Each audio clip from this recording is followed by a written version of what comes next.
Alright, let me switch over the category. Ooh, fancy cheese. Are you gonna save them for the mukbang stream? So we can watch you sample. I know it's goth taco mukbang, but it could be goth cheese mukbang. Just saying. Ooh, and some new vinyl. Can't wait to see that on stream.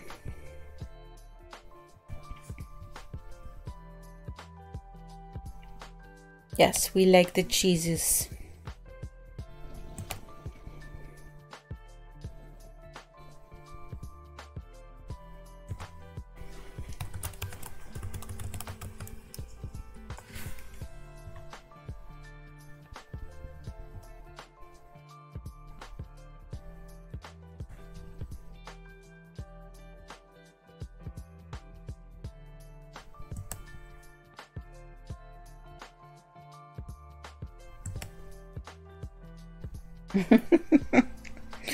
Yes, you're a cheesy guy.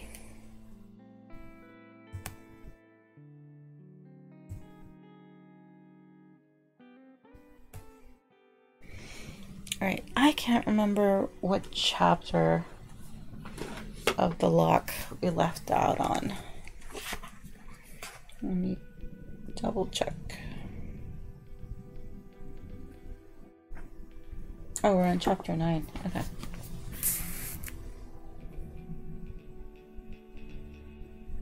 Oh, Disco After Dark. Yeah, that's one good place to showcase the cheese.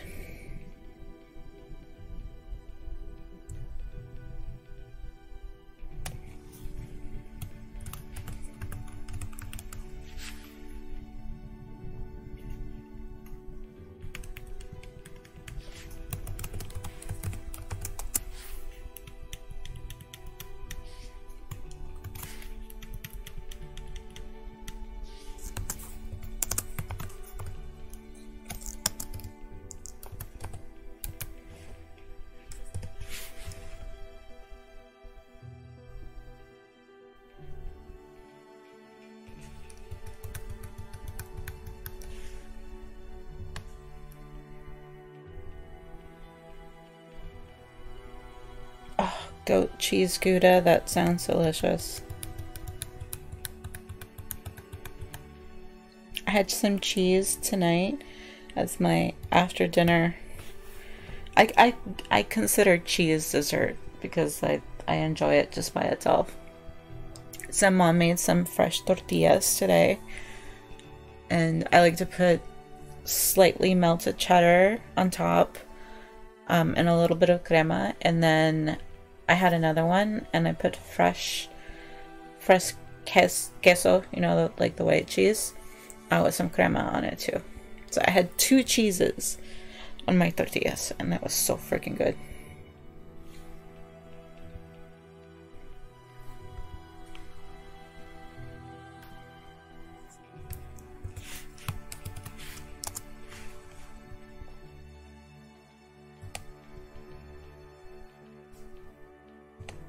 Alright, let's double check.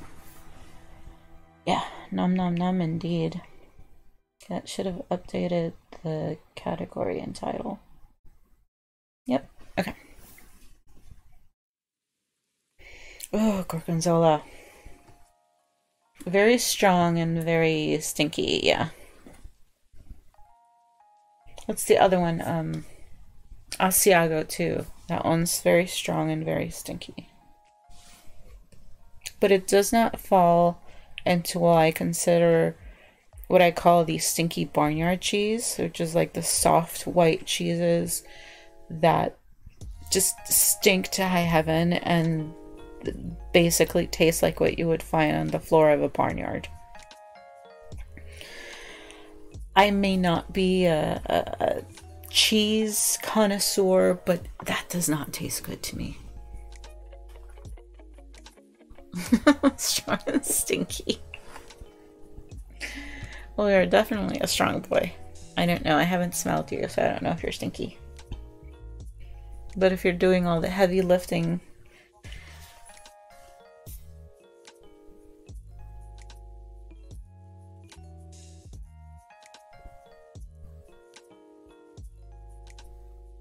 Alright, white screen warning.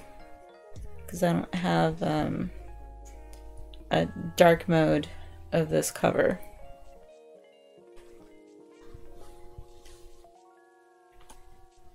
Oh, pears and gorgonzola go well together.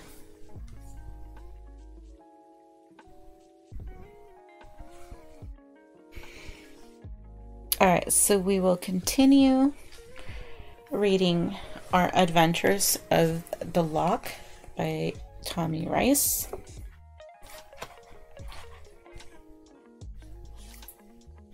Oh, that sounds good. Get yourself a nice cheesesteak.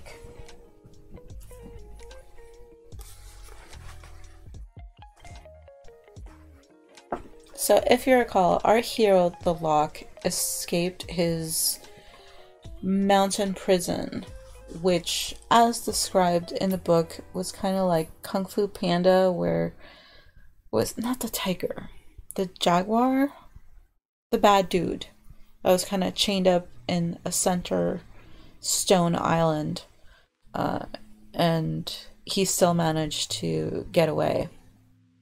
So this is basically how our big, strong hero manages to escape his prison.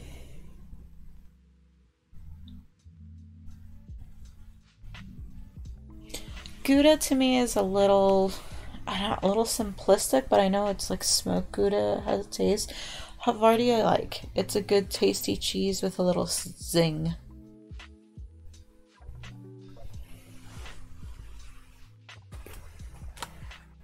Maybe paired with other things, Gouda might be better.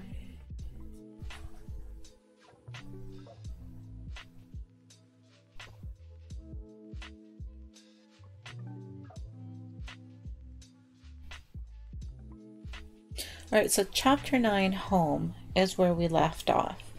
And that was once home to King Agesilaus, and I believe Walker, after having freed himself from the mountain prison, was trying to make his way back to the city to see what he could find. I don't know if he's looking for the royal family or he's looking for other guards that he could possibly, other paladins that he could catch up with and see what's happened during his imprisonment. But if you recall from the last time I read this, he let himself be captured because he's looking for the young prince, and his best way to find out was to be taken by the enemy, and supposedly they were going to interrogate him, but you know, he was just waiting for one of the enemy ambassadors to show up who had the information that he needed.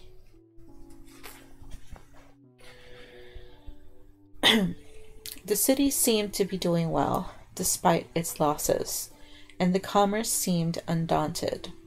The fishing and industrial craftsmanship of the green artificers still booming. There was always money in metalwork, arms and armor, especially this time of war. In this time of war, the artificers supplied the Federation armies with their allies and were some of the best metal craftsmen alive. They were made up of many races that taught and learned at the Artificers Guild School, and it was good to see they were still in trade.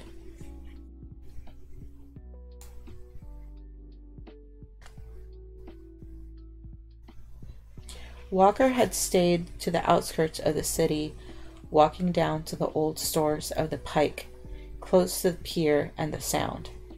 Oh, and if any of this sounds like Seattle, it's because it is. Our author, Tommy Rice, is from up in Washington State, so there's a lot of similarities to the descriptions. The Sound, the White Tower where they're taking the young prince to be trained as a LOK, sounds very much like the Space Needle. So it's not a coincidence. It's a very obvious not coincidence. The aroma of the saltwater delicacies in the air and workers tossing fish to the customers made for a nice atmosphere, and when the smells hit him, it reminded him of how hungry he really was. He bought some fish and chips from a quaint eatery called Duke's and devoured them while he made his way to the inner parts of the city. The food was delicious, though he didn't taste much of it.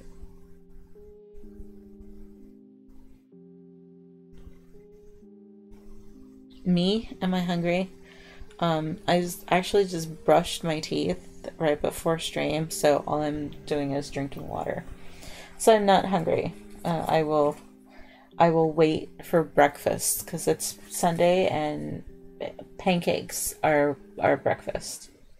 So if you're thinking of redeeming a food treat for me, I would recommend unpassing on it because that would be in the kitchen, in the fridge, and I am not leaving my bed. So save it for next time. I know, thank you. But if I'm on cam, that means I'm in the dining room streaming, and I have access to the fridge. I do not have access to the fridge tonight, and I do not eat in bed. Even though I'm reading about food and being hungry and having fish and chips.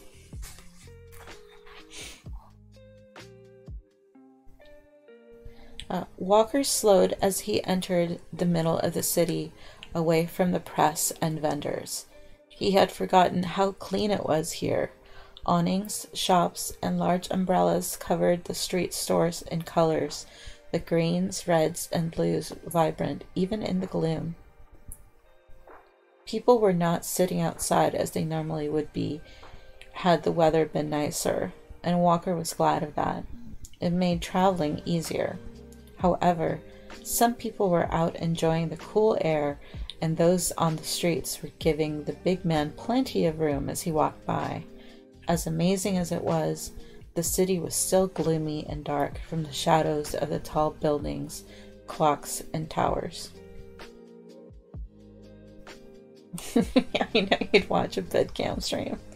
In fact, one of our friends did a sleeping stream yesterday. It was funny because she was filming herself in bed. She wasn't sleeping. She was just on her phone under the covers, and she was watching another of our friends stream his music karaoke. She was typing in that chat, and only her mods were reading her own chat. Because I don't know how you can, hop back and forth on your own phone to read your own chat, but she was trying to do it. I don't think I'd be one to show a sleeping stream. But there are people who do, and there are people who watch. Just not for this one. Although it wasn't dark everywhere, the streets of lights was bright as always with energy. It pulled him in, and he made his way down its length.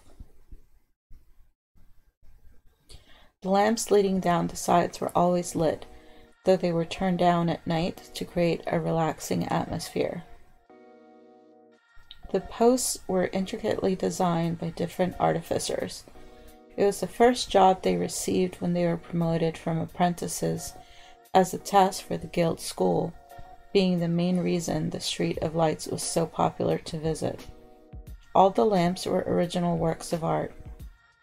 People came from all around the Federation to see their workmanship.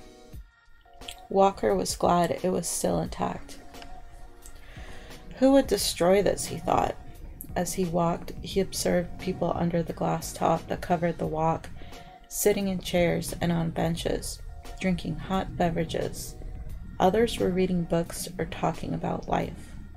Of course, there were people just looking around in awe of the craftsmanship as well.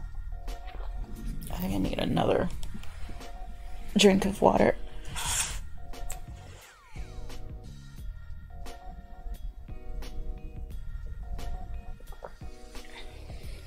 They wouldn't make me read in Spanish. In fact, I've been thinking of doing a a Spanish reading stream. But it would be a lot of stopping and translating, though. Or just giving, you know, people the gist of the translation, probably. The challenge would be German reading, and slightly less challenging would be French reading. Like, I read for my French high school class, we read No Exit, so I could probably do that one again.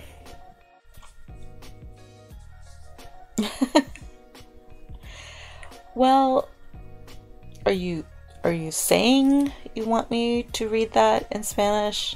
Because you're gonna make me do it again in English to translate after I finish that.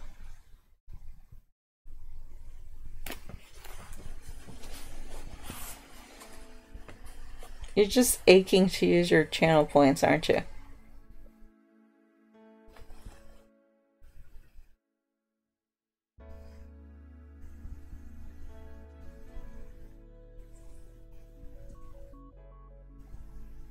I'm about to start the page.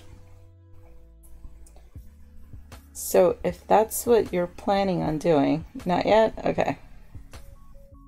God, you're such a meanie.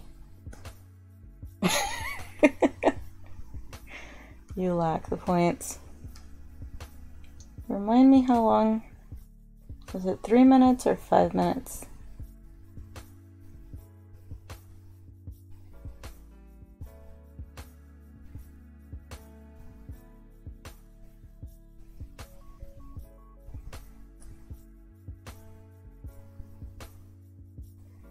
Oh good, 3 minutes. I wasn't insane. 3 minutes would probably get me to to one page. He continued walking out of the district and into the middle of the city. He passed the schools and parks where the kids of the city were playing games, passing the armory and the Green Artificer's huge factories too. As he strolled, Walker looked up at their amazingly designed air bridges leading to different parts of the schools above him. He continued past to the inner city and to the one place he knew he could get the information he needed, the taverns at Mott's Lair. He had to see what exactly had changed and who was in charge of the city now, and it seemed the good drinkers of the city always knew. Walker continued making his way down the business district, leaving the nicer part of the city and heading toward Mott's Lair and the taverns. He was getting close when a smell hit him. Pantheon Square. How he had missed it.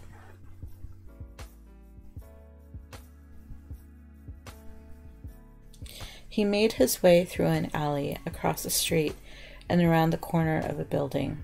There it was. Pantheon Square. It was just how he remembered. A small wind bringing the familiar smell to him again. The crowded streets were congested with residents, steam vehicles, and travelers out to enjoy the city and continue with their daily grind. Even though there were no events at the Pantheon right now, the area was always busy. It was the food that kept people coming back. The smell of fresh bread and sweet rolls mixed with beer and coffee beans hit his nostrils. Coffee beans. How much more obvious can you get, Tommy? Of course it's Seattle. His stomach growled again. The small fish he had earlier hadn't done the job, and his stomach rumbled, letting him know it. The taverns can wait a bit longer, he thought, and his stomach agreed. Walker made a detour up a side street and then another, following his nose and taking him right to the square. It was busy. People were walking across the streets packed with small cars and steam-powered carriages driving by. Some of the autos were stopped at light lamps, while others were parking on the side of the street. Walker noticed some kids playing with a ball at a small park in front of him. They were running and laughing, all different in their own way. A memory crept into his mind, and it made him smile. Though it was gone before he could grab it, for something caught his eye. He noticed one of the kids was wearing an apron and was standing off to the side. He walked over to him. "Hello," he said, gesturing to the skinny mid-sized boy. The boy hesitated. He looked about 10 years old and had a dirty face. It does sound like Toucan Sam, doesn't it?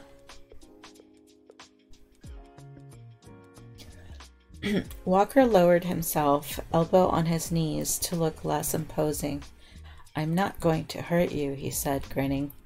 "Do you know where the best place to eat here is?" he asked as he pointed to the apron. The boy frowned, concentrating on the answer. The other kids stopped playing and walked over to the pair.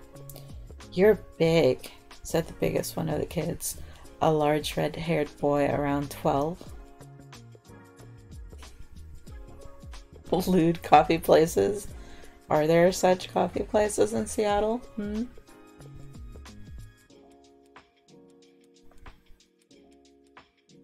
Walker looked at him, stood to his full height, and replied, "Well, you're observant. Now, who knows where I can get some good food and drinks around here?" The second closest child, a brown-haired girl, eyed Walker up and down. "Are you a soldier?" she asked.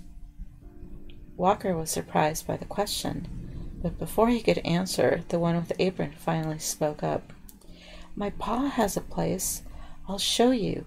Follow me." He yelled bye to the others and turned across the street.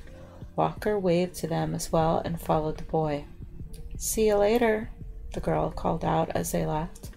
The kids started talking about Walker, discussing if he was a soldier or not. Then one of them threw a brown ball, and they started playing again, because their attention is not kept for too long on other things. The boy led him toward a building that was behind them, down a side alley and out into the nicer part of the square. Then they walked out from the shadows of the alley and crossed the stone street toward a tavern cafe. It was a tall building wedged between two others. It had white walls with wooden borders, and it had green awnings out front. White walls, green awnings. Really? Starbucks? Anyone? Anyone? Bueller? Bueller?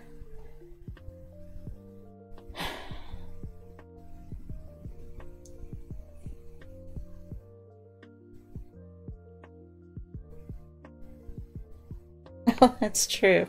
There's actually one place in San Francisco here that has, oh gosh, I need Odin here in chat. He remembers the name of it. I think it's called Kinky Grinds or something, and it's one of those S&M coffee places. Yes, there are such things in San Francisco. It had white walls with wooden borders, and it had green awnings out front. It was built in the old style with excellent wood craftsmanship, and the entrance had a large oak door. There was a picture of a mermaid carved on the front of it. For crying out loud, can't this be any more obvious? This was common, as mermaids were a sign of good luck. Lots of shops had them, most of them on corners. There was a sitting area outside of the window with a fire pit built into the wall and chairs around it. Okay, he had to write that most places had mermaids so that he can say he wasn't signaling out this particular place that had a mermaid icon. If all of them have it, he's not really talking about Starbucks, is he? Walker followed the boy, entering the small tavern to the delicious aroma of fresh bread, coffee, and tea, his stomach rumbling again. He stepped into a quaint room with tables and chairs in the middle and a few booths around the edges. The cafe was empty at the moment. A small fireplace was in the wall. There were still embers in the bottom and remnants from this morning's fire still burning. The boy ran to the door behind the counter to get his father. Alright, let me pause there quickly and we can run the battle.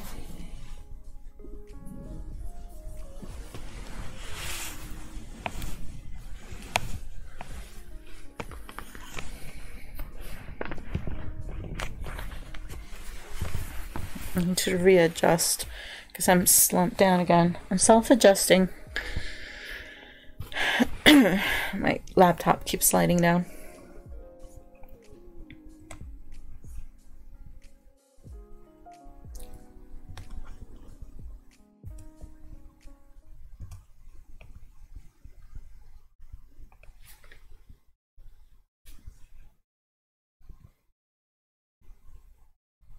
Alright, boss fight, so we want high ground. Yes, sir.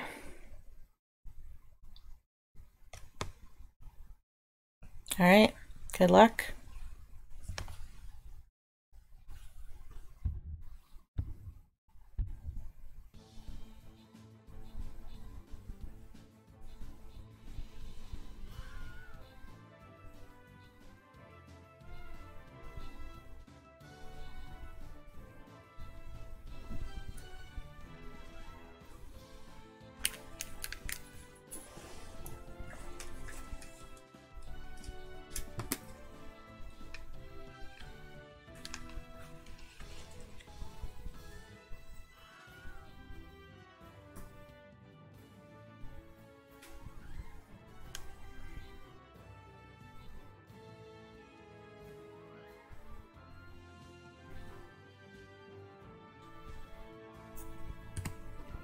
Well, that went well for us.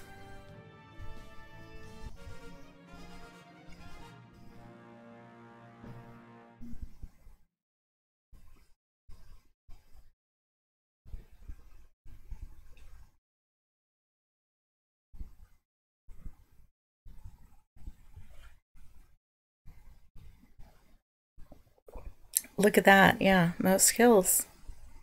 You're an assassin.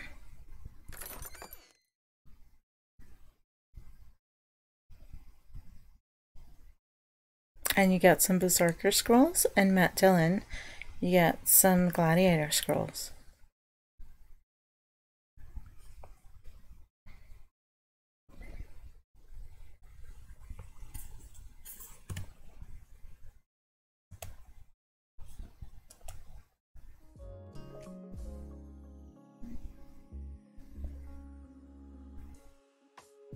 You're gonna do the thing. So I would have done it during the battle.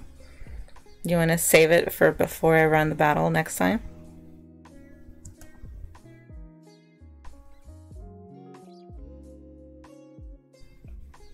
Alright, so I'm going to plan out a path to the skin chest, because that's what I go for.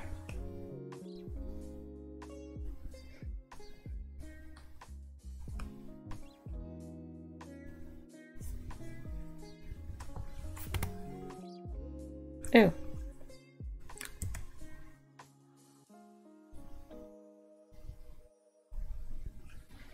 Oh, the scroller across. Well, you got it anyway.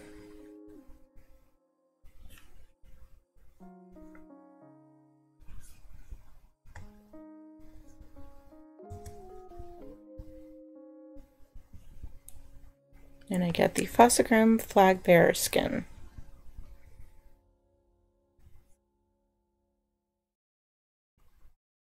Oh, you wanted the other one. I'm sorry.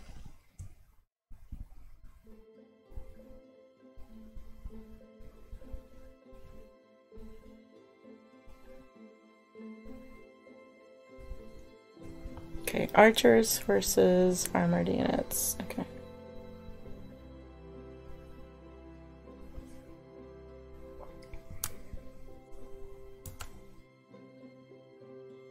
I'll give us a pause next time when we win then.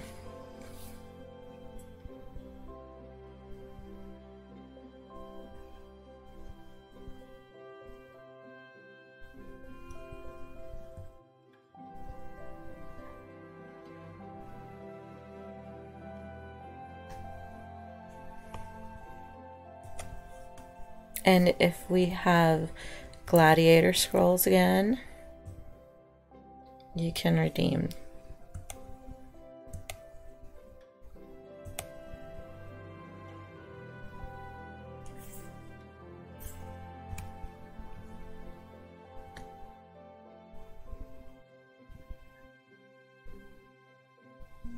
Hey Matt, thank you for placing.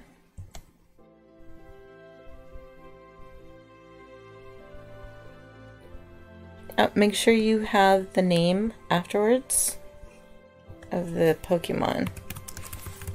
So catch.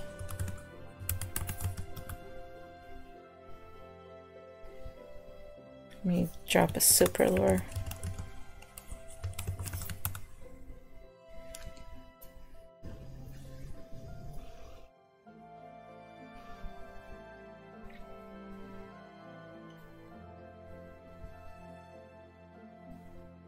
Oh, the missing no is the one currently.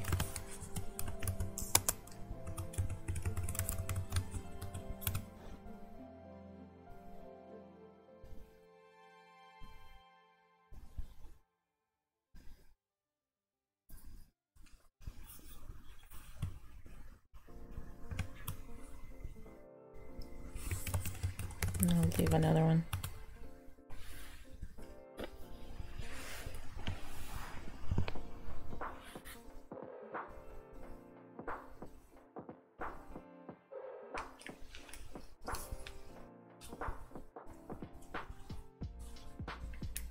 And now there's a Magmar in chat.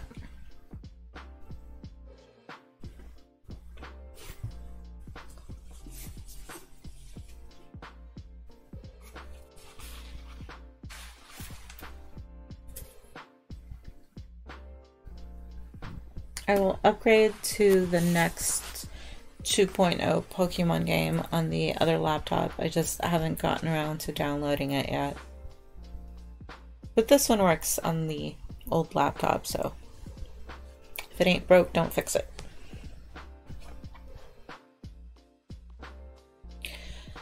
The boy ran to the door behind a counter to get his father.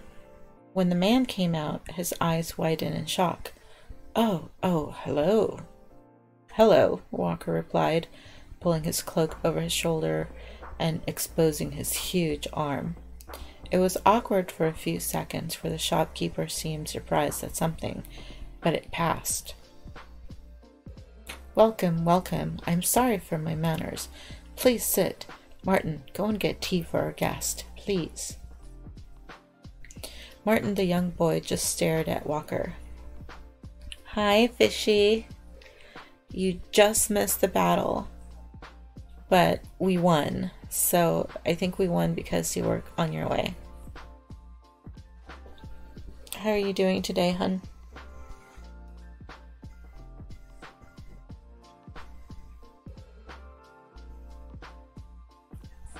Yes, we won the last battle. We do need Fish anymore. We need him for the next battle. You're my good luck fish.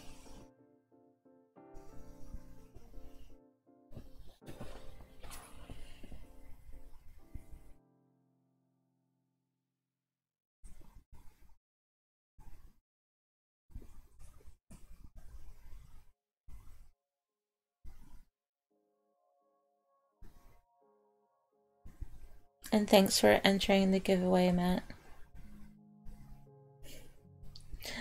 I will still love you when you're old, even though I'll be the only old one. You're much younger.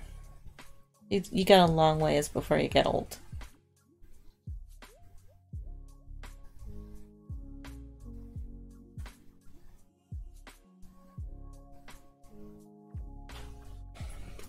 Bikini baristas. Okay, interesting.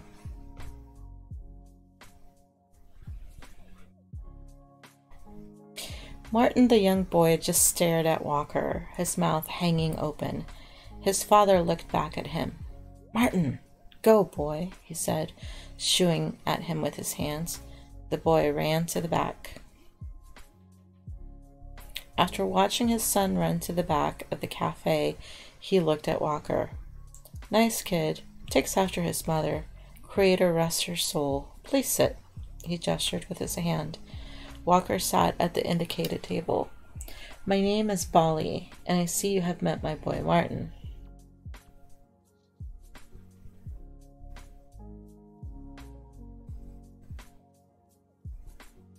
Oh, you're so sweet, fish. Thank you. I will hold your fin. Carefully.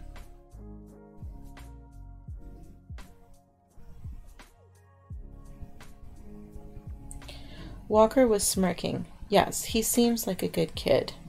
Bali nodded. Ah, what might you like? Walker studied the old man and how he smirked as he watched him.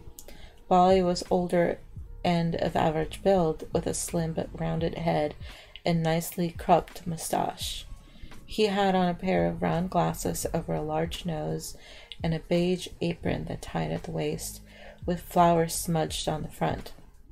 Walker looked up at the menu, then back to Bali. What do you suggest, Bali? The man's face lit up as he answered. Well, everything is good. It depends on what you are in the mood for.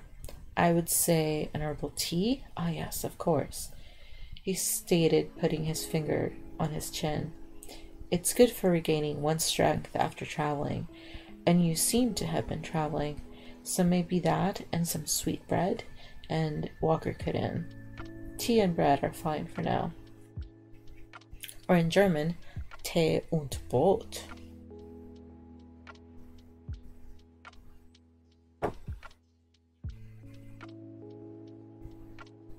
Wait, hold on. Let me scroll up and read chat.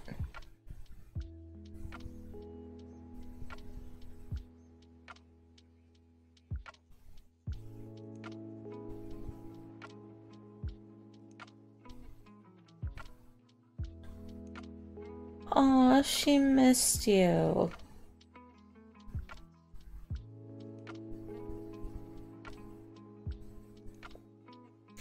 Well, I don't want to get your hopes up, but maybe because they went on a raid without you, she missed your presence to help the battle along. If she continues to express her missing your presence in the future, maybe you are entitled to read into it, but for now, let's just say she missed your presence in the game, which is still nice to be missed.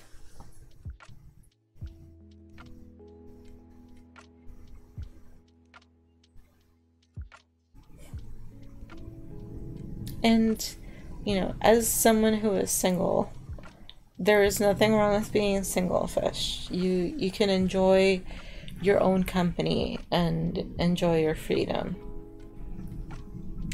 I blame movies like Jerry Maguire, that whole "you complete me" BS. That's horrible. I can't stand when I hear that, because you should not be complete because another person is in your life. You should be complete and whole on your own. If another person comes into your life, that's just a cherry on top of a sundae. But you need to be happy with yourself and content that you are enough.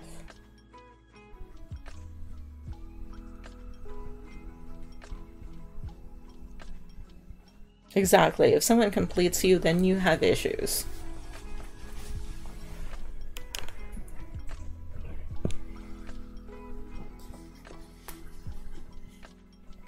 As my mother likes to say, better alone than in poor company.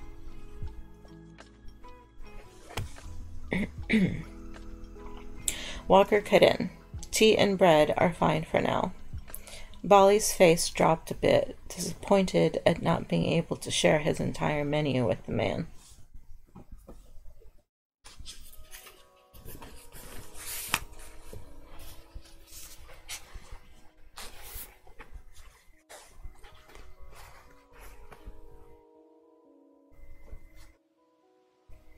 Walker noticed the change. Actually, the bread had my attention as I walked in the door. It smells wonderful, he said with a small smile, lightening the mood. Very good, Bolly stated, hopping while turning to get the bread and continuing to talk. You look like a warrior. Did you fight in the wars? Not the ones led by these idiot leaders we have now, he said, waving his hand, but the old wars. As he said it, he glanced at Walker, raising his eyebrow quizzically. Am I that obvious? Bolly nodded. Walker grinned, then continued. Yes, I have seen action in my time. I could tell you stories. Bolly curiously leaned in to listen. But I'm just passing through right now. Sure you are, the old man said. That's what they all say. What's your name? I go by Walker. Well, Walker, do you know about this city now? Let me catch up on the fish chat.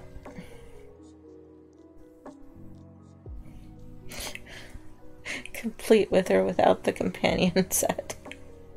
Companion expansion set, yeah. Or the DLC.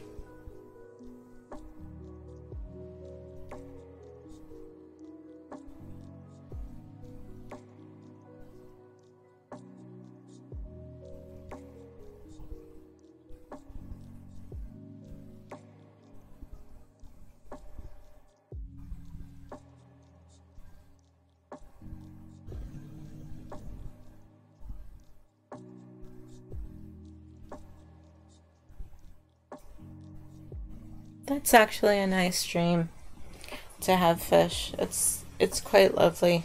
Sometimes the people that pass on visit us just to let us know, hey, I'm doing okay.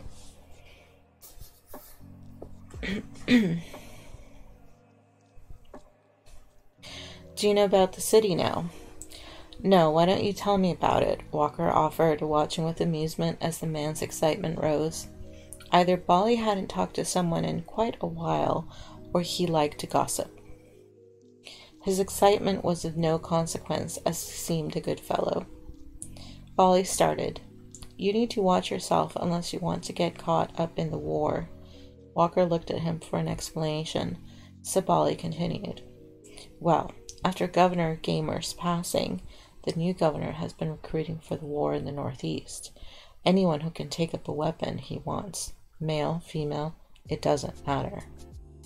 Walker interrupted. Wait, Governor Garner passed? That's too bad. When? Not long, almost a year, I would say, and then the council appointed the new governor. His name is Kraus. He is from a large family to the east. Bolly dismissed that part, waving his hand. He was to be temporarily until the elections this next year, but with the war going on, he might stay for a bit longer. He was appointed by the council, so naturally, he wants to look good. After he arrived, most of the soldiers we had here were shipped out, and the small garrisons you have seen here are all that are left. Something tells me, though, that you, sir, would be a great commodity for this governor.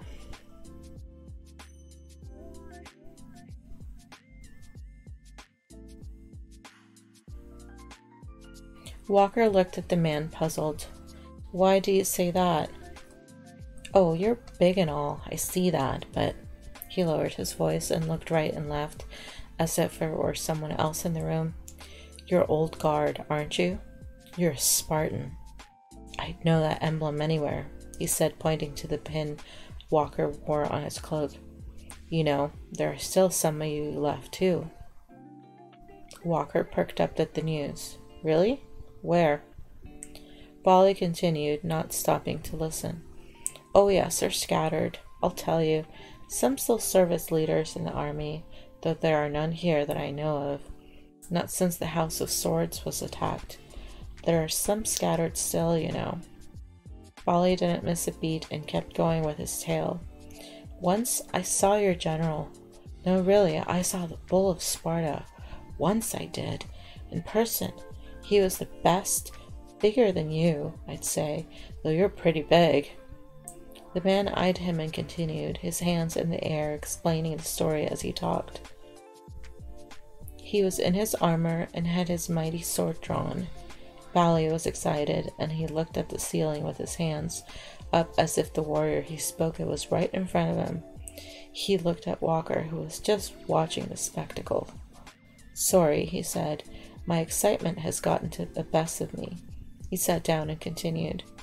"Better times, you know. Did you serve the palace?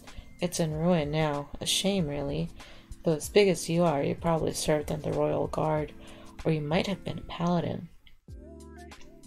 "Only the best, you know," he said with a smirk. Walker's expression didn't change as he listened. Bali expected something, waiting as he stared, then continued as he realized he was getting no response from the big man.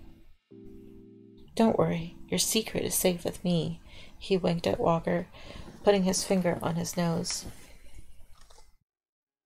"But if it's all the same to you, I'd rather you just up and leave.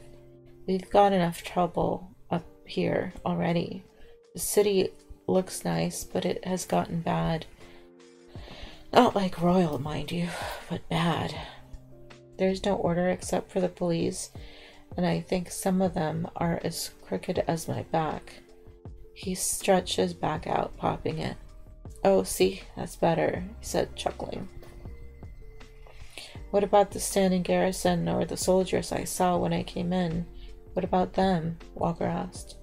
"No, they do help, but they're usually only training, and then they ship out, heading to the battle lines in the northeast."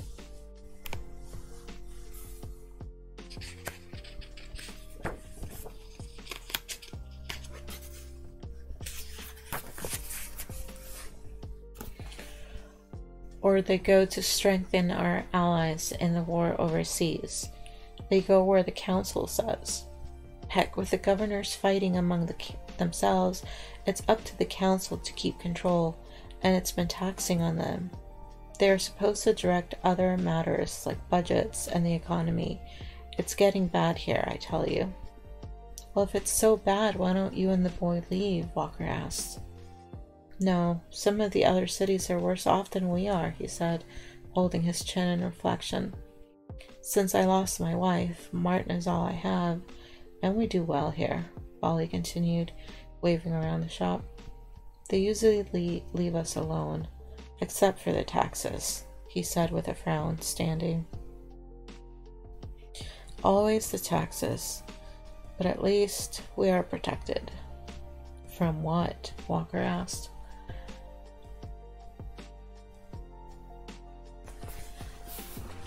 "We don't have mods, because all my mods are probably asleep. Or they haven't woken up yet. Sometimes Jigo comes in, but he's probably just lurking while he's playing Destiny or Elden Ring.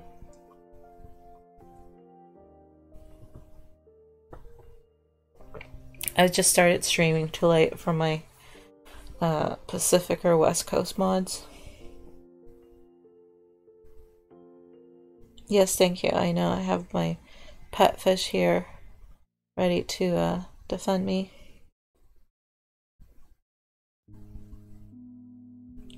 Yeah, he's busy doing self-care right now.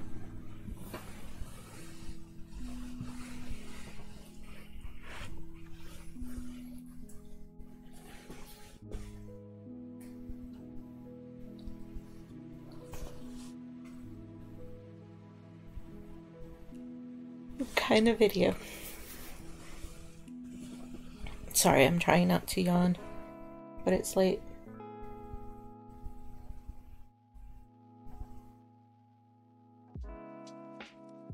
I appreciate that, John Boy.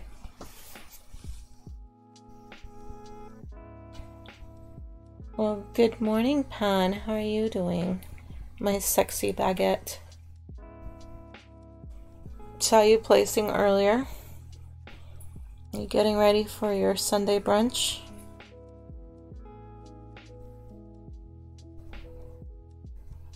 Oh, your mother-in-law's celebration. Okay. Yeah, thank you for stopping by and saying hello. I'm just doing a lazy reading stream. I have company this weekend. My brother's sleeping in the living room, and it would either be me keeping him up late, or more likely he would just be sleeping and you guys could hear him snoring over the microphone. So I've decided to move those weekend streams to my bedroom, and we'll do quiet streams.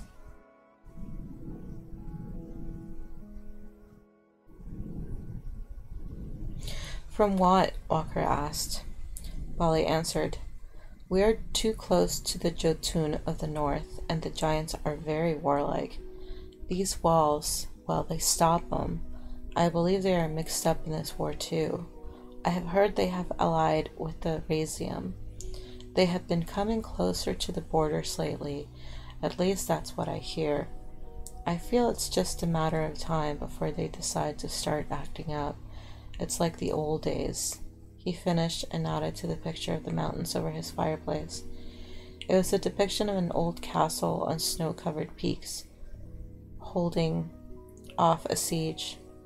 "The dragon wars of old," Bali said with a bit of amazement in his voice. Yes, snore ASMR is not something you want to hear unless you're watching a reading stream, and that's a different story, right?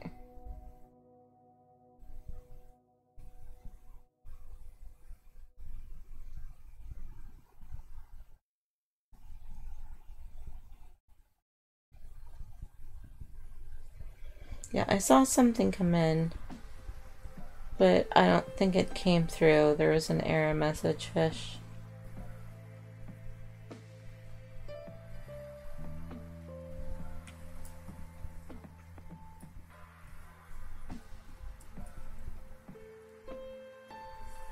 There we go, it should come through now.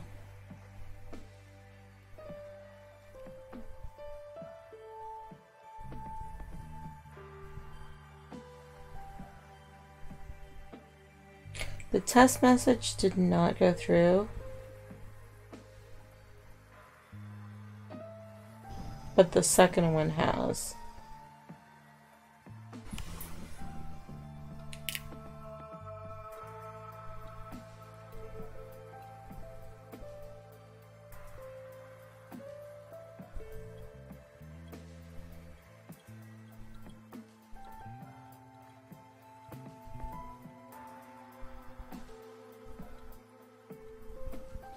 That's an interesting subject matter.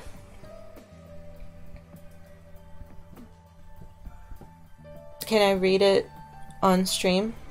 Is that okay? I think it's fine to talk about it. I'm probably not going to show the video, but we can talk about it if you want me to mention it.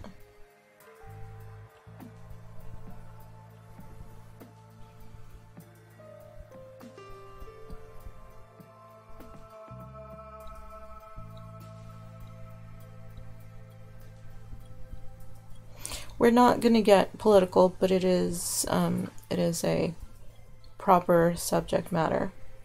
So I'll summarize. Basically, there are kids who have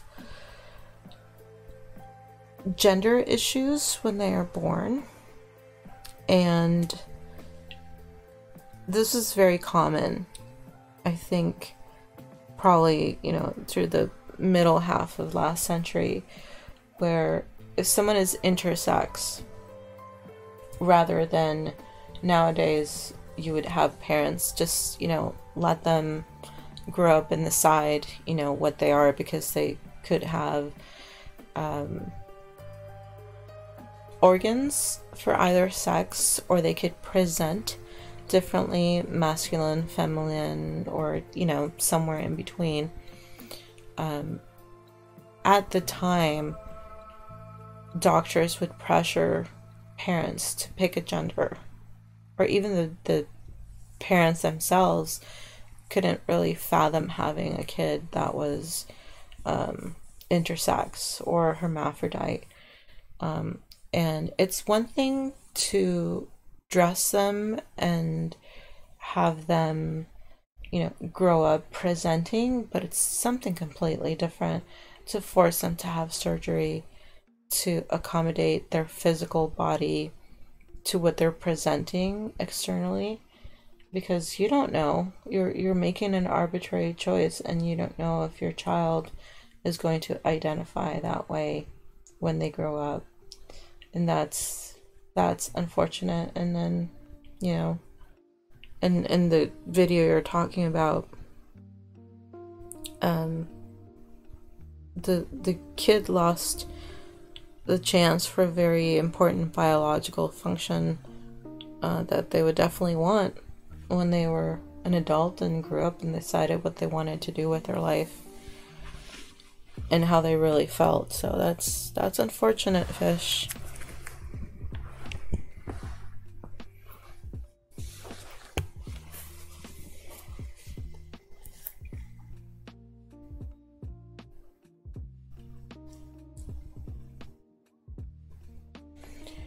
Bolly finished and nodded to the picture of the mountains over his fireplace. It was a depiction of an old castle on snow-covered peaks holding off a siege. The dragon wars of old, Billy said with a bit of amazement in his voice. Wow, that's cool. I haven't seen that picture in a long time, Walker replied as he looked at it. Martin had come out of the kitchen door and was carrying a plate with dried meats and fresh bread. Bolly watched with a smile as he set the plate on the table. Well, let's eat, Bolly said, holding his hands up, and thank the Creator for the blessings. Walker looked at young Martin, who was already chewing on the chunk of bread, crumbs falling out of his mouth and spilling onto the table. The boys smiled their large, happy smile.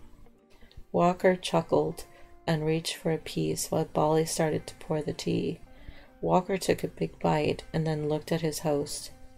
Well, back to what you said earlier. I'm going to be leaving soon, but I do have business here first. Do you know who I can talk to about getting information?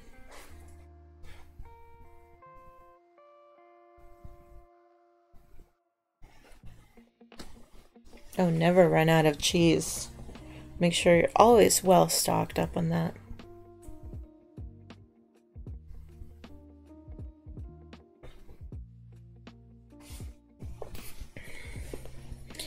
Bolly was holding his cup in both hands, blowing on the hot tea. He set the small cup on the table and looked up. I do, yes, he finally said, putting his hands together, fingertips touching as he talked. Though I don't think it will suit you, and to get real information, it might cost you. Walker nodded as if he knew that.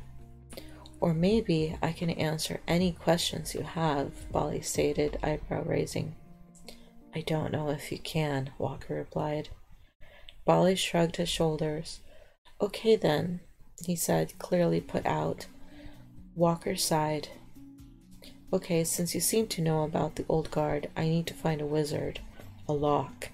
He is known throughout these parts as a healer or conjurer, though he will try to stay out of the mainstream. His name is Orson.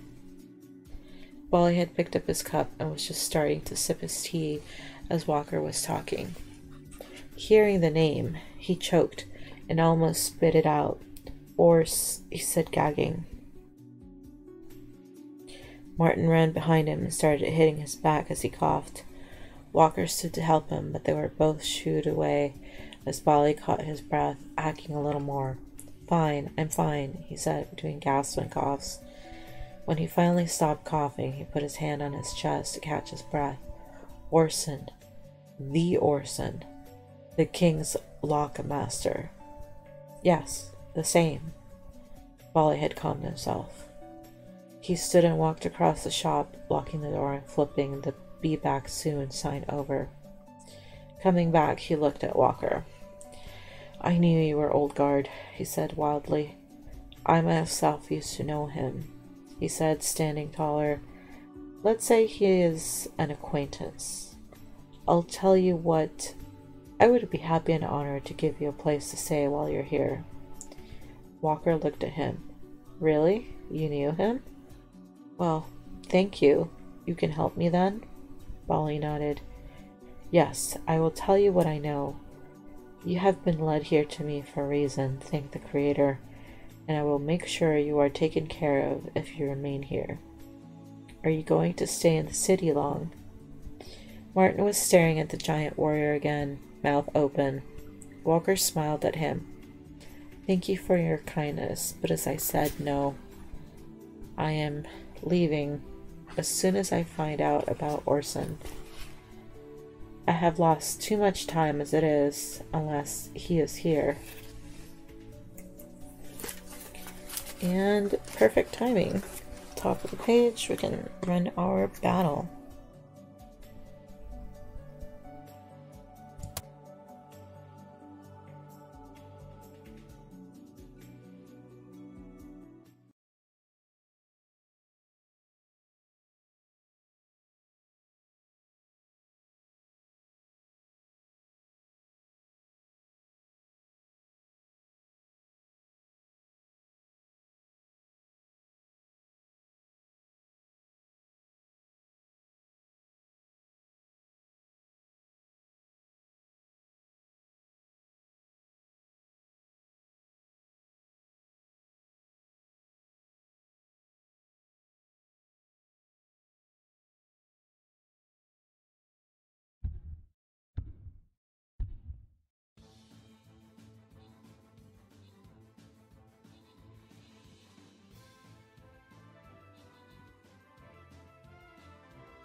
Yes, we did win, fish, and it's all thanks to you being here.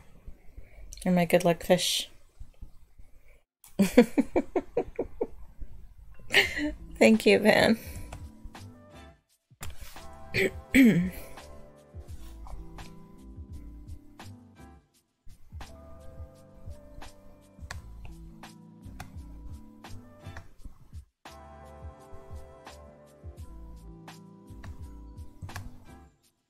I get some warrior scrolls for your troubles. I don't know if they're going to help you deal with the mother-in-law.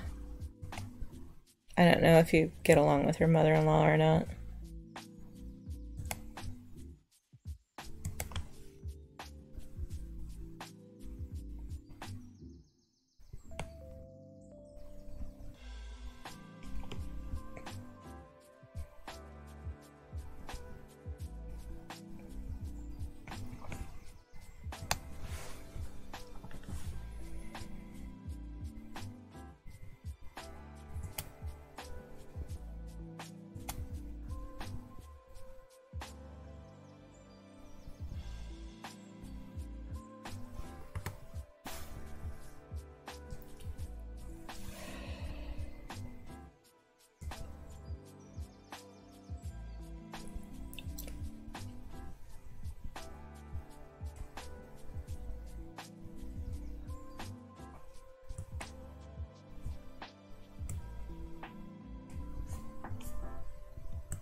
Alright, so we go from the shopkeeper Bali trying to get rid of the big galook that is Walker. But all of a sudden, their shared acquaintance of the former LOK Orson has him inviting him to stay over and close his business just to host him. Bali closed his eyes and held up his hand. No, he is not here, unfortunately, though I might know where to start. There are things you might find helpful here. Walker nodded. Well, I need answers, and I have other questions. Maybe you can help me with those as well. I will try, but first I'll pour us some more tea, Bali said, a twinkle in his eye. They sat and talked about what had happened after the Blood Night and why the palace had gone to ruin. Bali also told him about the restoration, that it was started, but the project was put on hold for a while, then had continued slowly. Then he explained about the Jotun attacks, the goings-on with the council, and the year it was currently. The information seemed to take Walker aback, and he had to gather himself before he asked more. Bali answered his questions and continued about how the Razium had fought and how the city had been a war zone after the Blood Night. He told him of other things he felt were important and elaborated about the capital being moved to Angel City. I wonder if that means Los Angeles. That was supposed to be only temporary, at least until the restorations to the palace could be finished, but Bali wasn't so sure that was the truth. It had been patched up only enough to hold it from decay. Walker could not believe it. This had been the capital since the founding of the Federation. He was saddened to hear so many had perished. The attacks on the House of the Swords and the Spartan paladin headquarters and what it had taken to get the Razium out saddened Walker even more. Bali talked a little longer, and they ate their fill as Walker listened. When they were done, Bali packed some food for Walker to take with him. Walker studied the old man. He seemed different, younger than when we had first met him, more of a twinkle in his eye. Thank you for your hospitality, but I am losing time. So can you help me find Orson? Walker asked. Yes, but on one condition. Name it, Walker said.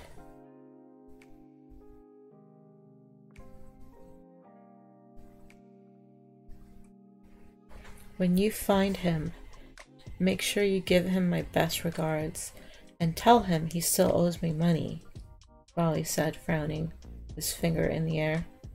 Walker was surprised. What? He asked.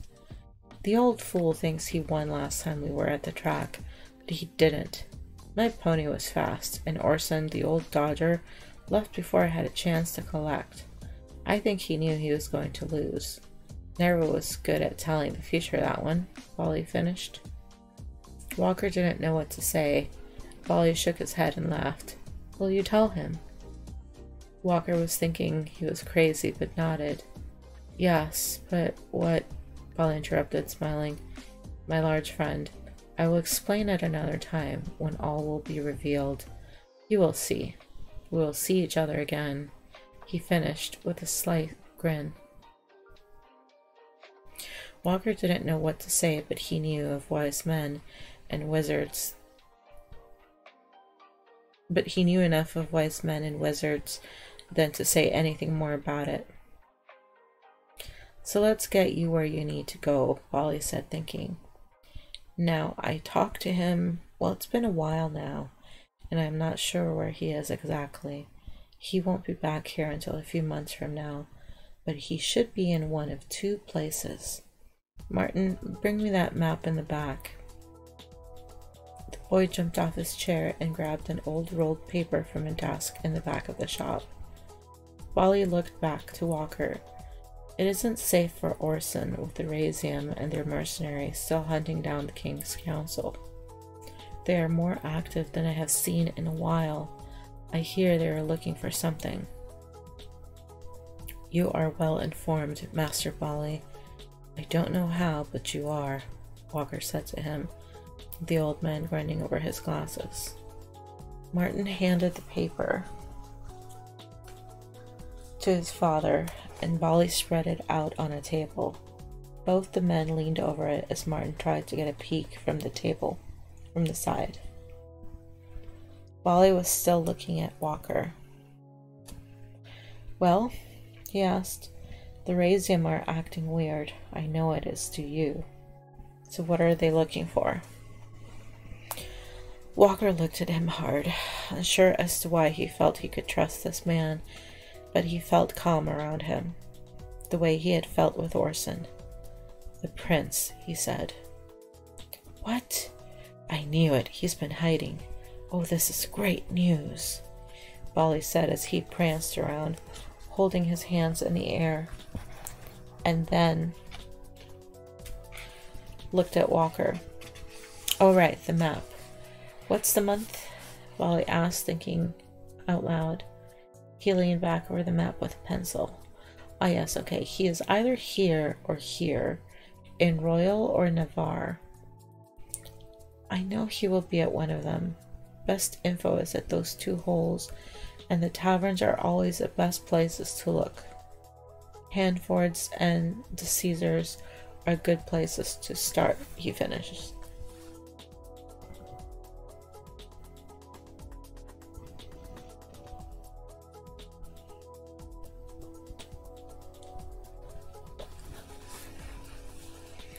Walker stood.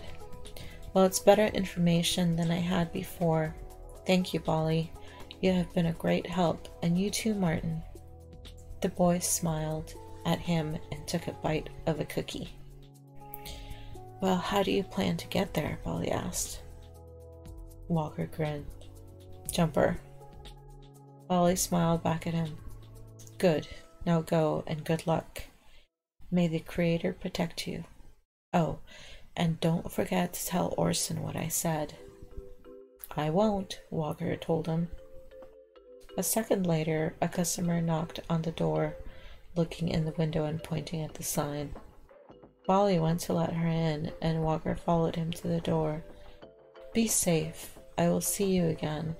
For now, though, you need not waste time, Bali said, unlocking the door. Walker wanted to find out more about this man. He felt different than when he had arrived, as if he knew or had known Bali from another time. He waved back at Martin, who sat stuffing his face, then shook Bali's hand and moved, allowing the lady to come in. Thank you again, Bali, he said, and closed the door behind him to the sound of Bali yelling for Martin to grab something. Walker smirked and looked at the sky. It was still gray, dark, and dreary. Perfect for a walk, he thought. So, gray, dark, and dreary. It's either Seattle or San Francisco. Certainly been white and gray for most of the last few weeks with the rain. Can't be much different in Seattle. One of my coworkers is in Portland, and she's happy she sent all the rain to us because it's dry over there where it was this week. Who knows now? Walker made it out of the city easily enough. As he made his way back up the pass, he turned to look at Sparta, not knowing when he would see home again. The clouds had parted, and a small ray of sun had broken through the mist. A good sign, he thought. The light shone across the city, and Walker could see across to the inlet of the ocean and the port. The view from where he stood was beautiful as the sun shone through, lighting the Laconian mountains around it. He had been back on Federation soil less than a day and had found out little he liked. He was still baffled that the capital had been moved to Angel City. It was a lot to take in. He looked at his jumper. It was getting weak, and he knew he couldn't use it many more times without it shorting out. It still had a little left, though. "Let this thing hold up," he said as he looked at it. He wished it were a key. At least one of those would allow him access to the gates, but there were only 8 of those, and they were gone or hidden. One key had been given to each of the governing lords of the Federation, and one to the king's house. True, they could only use certain doors unless the full labyrinthine was unlocked, but they were far too valuable to leave unguarded. Wally had told him that the key of the king's house had been lost during the battle, and no one knew its true location. Walker needed to find Orson. He hoped the lock master could help him. It would be good to see him after so long. He took one last look at the proud city, gazing at its grandeur. "I will see you restored." As he said it, the rain started falling around him, and the thick gray clouds covered the sky again. He pulled his hood up and started walking. Finding a spot, he activated the jumper. The small gate opened, and he slid through, the labyrinthian portal taking him.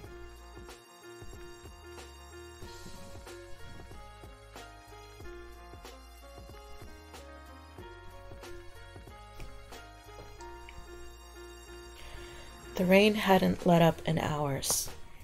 Cool and cleansing, it poured in buckets, thumping the ground with a steady crackle. It gave off the odor of fresh dirt that any farmer or country dweller on this side of the continent would love. The big man walking in it wasn't a farmer, though. No, he was not from these people. He knew work. The calluses on his hands and the weapons at his sides marked him as a warrior. And this warrior had been in the rain for the last 2 hours, ever since he had come through the small labyrinthian gate. "I'm drenched," he said aloud, just talking to hear some sound other than the thudding of the rain in the mud. Walker was back, walking down a muddy road he had been down before. He knew these mountainous lands. Lore was the name, and this road was called Hard Road. It was the main road between the fortresses and towns of this area. The road was a well-used path of mud and wheel tracks that flowed through the mountains and out to the open plain. It was dense, and even though it had been used thousands of times before, he knew its firmness. This dirt was why the area could be used as farmland this high in the mountains, and why the roads were so well traveled. Hand dirt, they called it. It was a fitting name because it was so dense.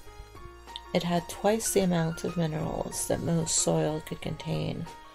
This resource allowed it to thrive through so much use, its minerals feeding generations of lordlanders and regions beyond for years.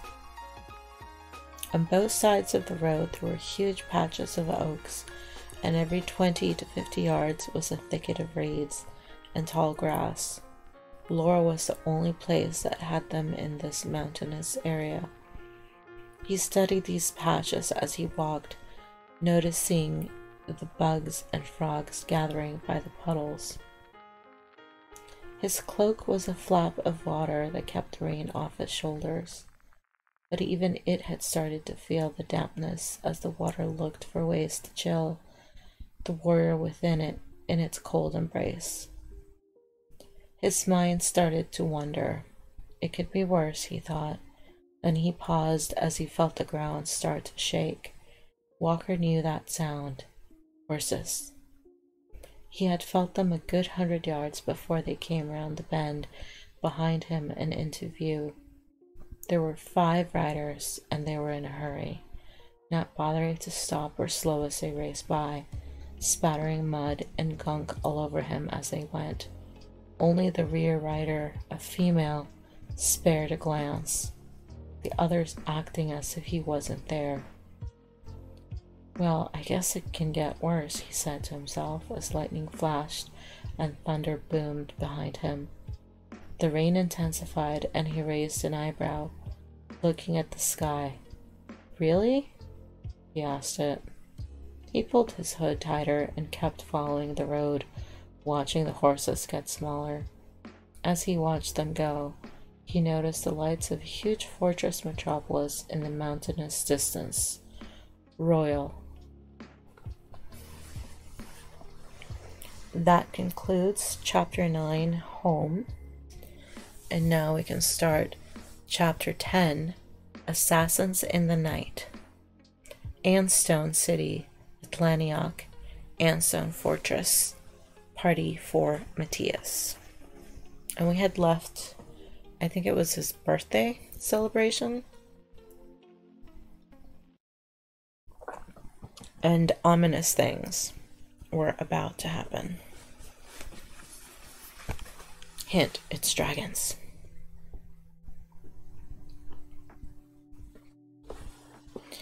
Matthias had given one of the best speeches anyone had heard in years. At least that is what the guests had told him when he had stepped down from the stage, greeting everyone and shaking hands. He had thanked them for coming and for their support for the area. Then moving on to dinner, he had given the order to slice the boar to joyous shouts from the crowd. After the food, it was on to the fun and fireworks. As the guests drifted around, the activity started and the party was in full swing. The music and revelry giving the whole compound a wonderful atmosphere. The cool night breeze had set in, rejuvenating the guests. The large bonfire was stoked, and the music was getting louder as the city was in full celebration. Outside the gates, two of the guards on duty were talking. The younger man, new to the castle guard, was waiting for his fellow guard and shift partner to come out from checking the ox. The trionic field was down, so the guards were using the ox or auxiliary unit X sensors. These were devices from the wars that could track movement and body signatures. They were easy to use and mostly reliable for tracking around the perimeter. Robert, the older of the two, had been in the guard for a couple of years and had seen some action on the outskirts of the realm. His action was mostly against highway thieves or the occasional bar fight, but he was respected by his peers. He had been brave in those showings, proving he was a capable soldier and was gaining status in the Andstone army. Some said he might have his own post soon. Robert checked the aux readings, then grabbed the handheld version of the device and stepped from the small gatehouse to the cool air outside. Leaving the gatehouse, he walked toward the younger guard, Micah. Micah looked up as he heard him coming, and with a sly grin, said,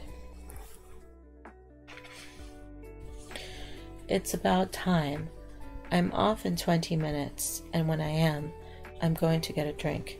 Talk to one of the girls, and when I do... ...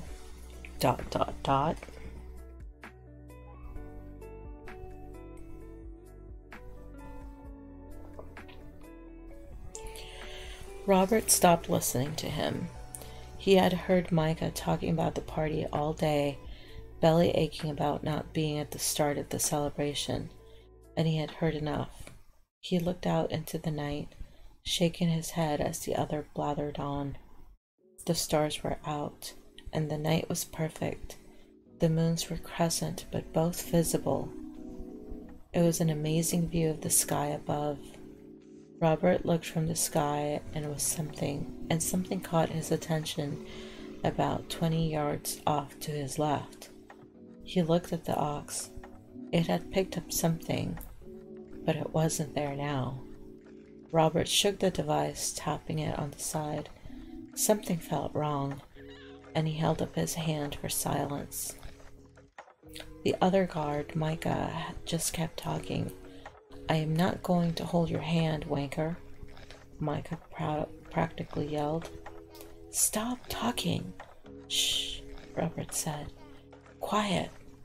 The aggravation in his tone came through, silencing the other guard. "Did you hear that?" Micah put his hand to his ear, acting as if he was listening, then pulled his hand down and sarcastically said, "Yeah, a celebration, and we're not in it." Robert rounded on him. "Be quiet, you imbecile." Micah looked as if he had been slapped in the face. "Something doesn't feel right," Robert finished, lowering his voice. Okay, Micah said. "I just wanted to have some fun. Sheesh. You could have just asked." Robert just looked at him, annoyed. From his impossibly high vantage point miles away, Nemzarval looked down on the fortress, watching the lights and fires of Anstone. He was standing on the bridge of his flagship, Lord's Wrath, watching the celebration and waiting for the right time to give the order to start the attack. He wore a look of cruel satisfaction under his mask. The screen beside him was alight with the action of his crew and the preparations he had made for the capture. The light from the screen illuminated his runic suit of armor and strange blue shadows as the instruments chained courses and operations.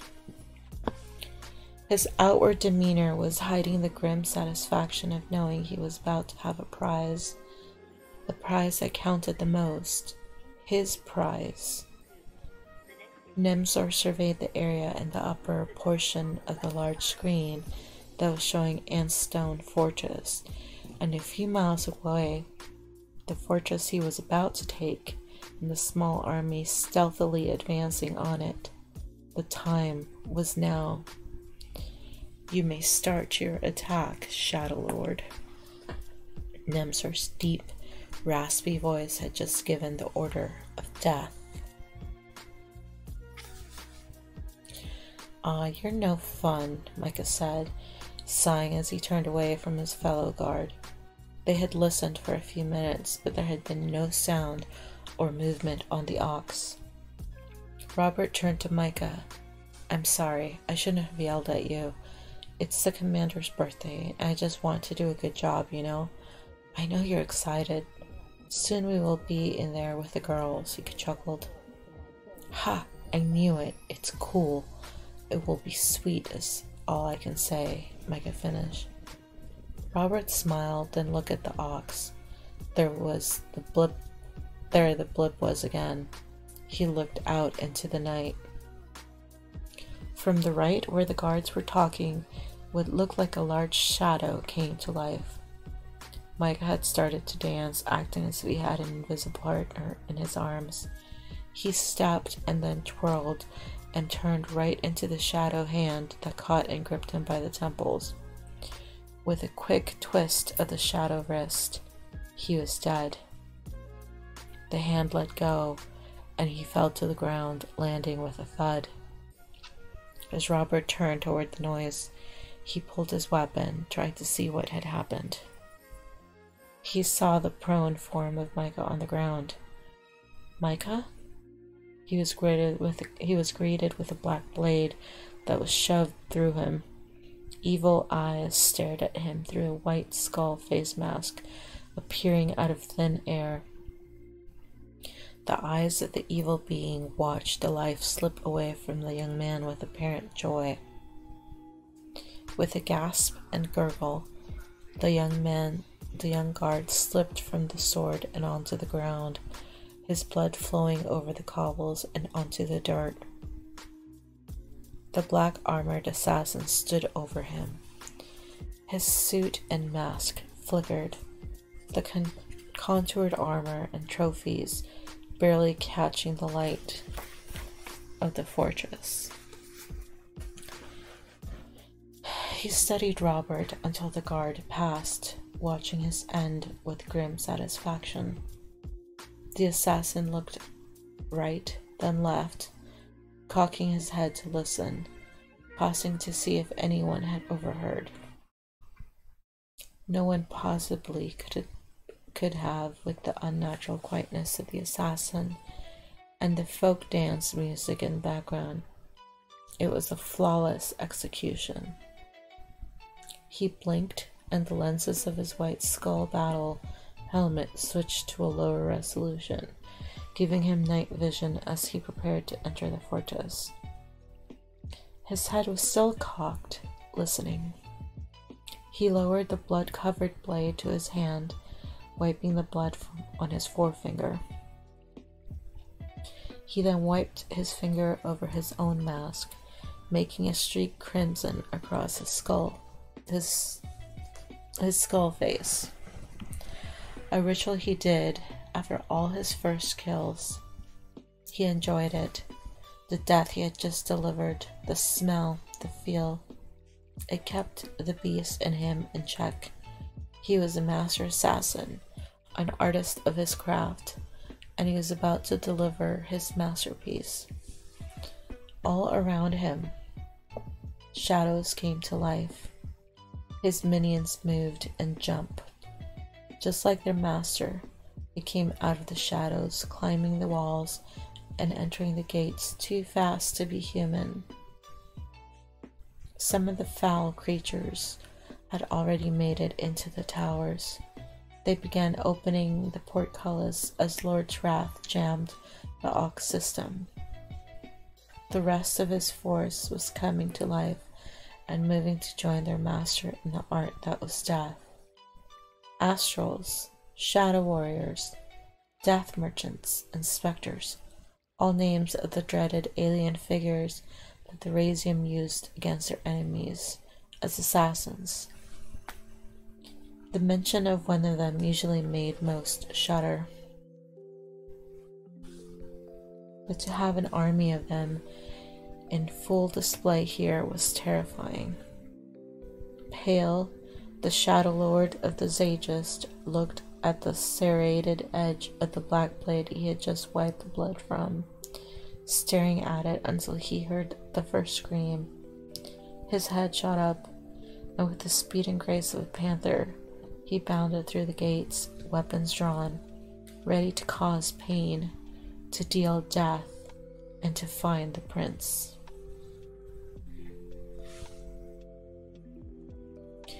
Matthias walked toward the noise of the band, taking in the celebration around him. The sounds of music and laughter were echoing all about the outside court, and all who attended were dressed in their finest garb. Tall boots, spats, vests, and peacoats. Peacoats with medals and buttons were on display from the men. The women were in extravagant dresses with parasols or jeweled corsets. Some of the men wore boutonnieres that matched their dates' outfits, while others, including the children, wore goggles, which was the fashion, and with steam power still a mainstay, a necessity to some. Other gentlemen wore simple top or bowler hats, while the ladies wore smaller hats or feathers. All were wearing their best, showing off for the party. Alright, it's battle time. So we're gonna run this, and this will be the last battle. I'm starting to lose my voice a little, so we'll just go for another half hour.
Hey RB, you're either up late or very early. It's 5 o'clock for you.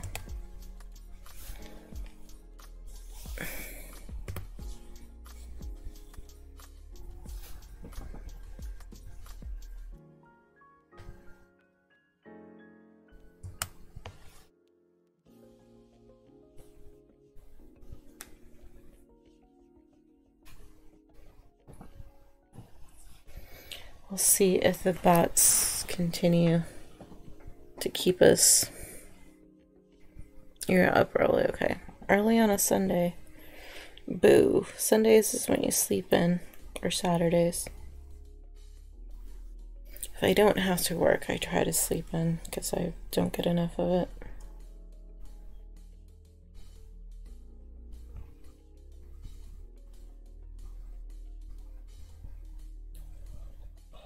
Oh yeah, I needed. Excuse me. I need to kill armored units, so I need some warriors.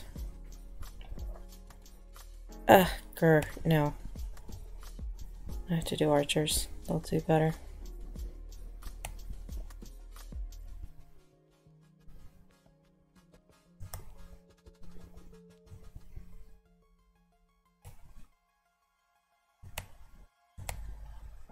Alright, and this will be the last battle. That's as long as I think my voice can hold.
Alright, let's see how far we can get on chapter 10.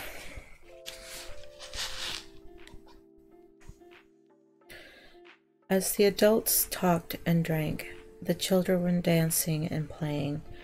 The most were watching the master gunner put on his light show, the fireworks exploding above their heads. Even the oldest and grumpiest were having fun as the fireworks popped, courting and carrying on as if they were children themselves. As more people had arrived, the party grew louder.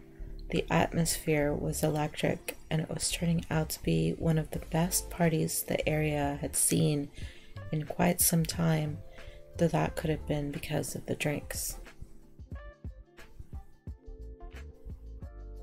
Matthias had noticed some of the guests sneaking off to get a kiss or cuddle, while others were playing cards or shoes, telling stories, or watching the fireworks. Unfortunately for him, a couple of the women he knew had too much to drink, and he had called a fight more than once tonight. He opened his thick collar to let out the heat of the uniform, and then drank most of his stein. Enjoying the buzz he was getting, Matthias went to the beer cart to fill it back up. He saw Helga, one of the women by the cart, and quickly hid behind a tent in the beer garden, hoping she hadn't seen him. Oh no, he's dodging Helga. Lincoln and his friend Eric had been dancing and playing as well, but had slipped away with the rest of their friends. They had another agenda. Acting as if they were watching the lights above their heads, they eased toward the tent that kept the fireworks. While he was hiding, Matthias took another drink from his stein, and out of the corner of his eye he saw the boys heading toward the tent. After a few seconds, they snuck to its edge and tried to untie the flap. The commander watched and then looked around, making sure Helga had gone. When he didn't see her, he let out his breath with a sigh of relief, then watched as the boys made their way around the tent. The flap had been compromised, he guessed. Matthias checked the area again and stepped from his hiding place. He was about to walk over to the beer cart when another one of the women saw him and yelled his name. He jumped as he heard her voice. There was no hiding this time, and he stood with one hand open as she came huffing up, handing him a fresh pull of ale. He wasn't paying attention to what she was saying as he took the drink and looked over her head, continuing to watch for the boys. They were gone from sight. Rascals, he thought. Then he got sucked up by the woman grabbing his hand and pulling him to the dance floor. He took another drink as he allowed himself to be taken away. After not getting in through the back flap, the boys had moved around its edge, steering clear of most everyone. They were at the entrance of the tent when they stopped cold. A huge shape came to life. It turned and monitored them. Eric let out a breath. He had never seen the gear so close. Agrius was its name. Agrius was one of the 2 war gears assigned to the fortress. Robotic constructs and sentinels. They were the guardians of Antstone and were usually kept inside the inner sanctum to protect the prince. The riveted magical metal beasts had mostly been destroyed during the wars, and it was rare indeed to see one of its caliber in such good condition, much less 2. Lincoln thought it was weird that both were outside tonight, stationed on either side of the compound. But Matthias had insisted, so it must be needed. The robot construct looked down at them through its Spartan-like helmet, its green-lit eyes piercing the night. Oh, I wonder if these robots are the ones that are on the cover of the book, looking down from both sides. I always thought it was maybe Walker in his armor, but maybe it's the robots.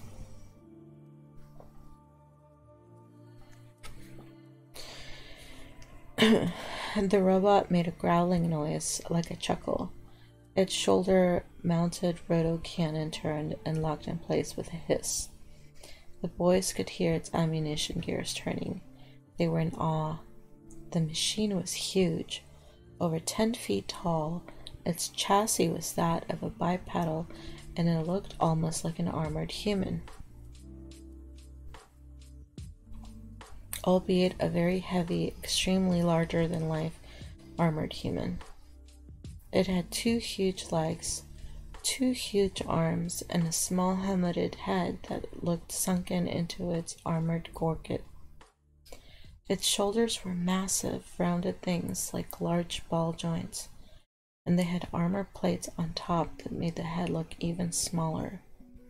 Agrius was covered in weapons with small lights and lit runes all over. a true construct of war.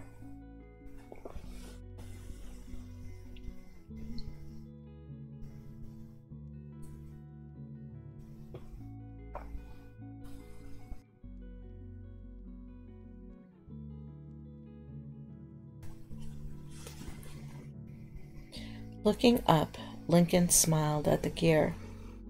He had known Agris for as long as he could remember. It was never too far away, and that always made him feel safe. He patted its leg, then ran into the tent. Eric followed, stumbling behind him as he watched a huge machine monitor them. Agris tracked their movements as they went, and when they were gone, it went back to monitoring the compound. The machine looked over the area, and steam released from its back vents as it started to walk, the large thuds of its steps taking it back on patrol. Talus, the other wargear, was at the front of the inner castle portcullis, standing like a statue, monitoring the goings-on. Talus is a very appropriate Greek name for a large machine. He's a man made of bronze that the Argonauts had to battle, I believe. And I think through his veins ran ichor, and that was like his hydraulic fluid. Every few minutes, Talus would walk to another part of the castle front, scanning to make sure all was secure. It looked similar to Agrias, only its helmet and shoulders were different styles. Talus received a signal from Agrias that all was secure, and then it was back to patrol as well. "This is gonna be great," Eric whispered as he and Lincoln ran around the corner of the tent's opening, holding armfuls of fireworks. They ran past the beer garden and through a crack in the wall that led to a courtyard where their friends waited. Tossing the fireworks to the ground, the boys started tying the huge rockets together, their friends gathering around. Lincoln was getting ready to launch them when Lena, the girl he liked, came up to him. "This looks exciting," she said. "Hey, Lena," Eric croaked.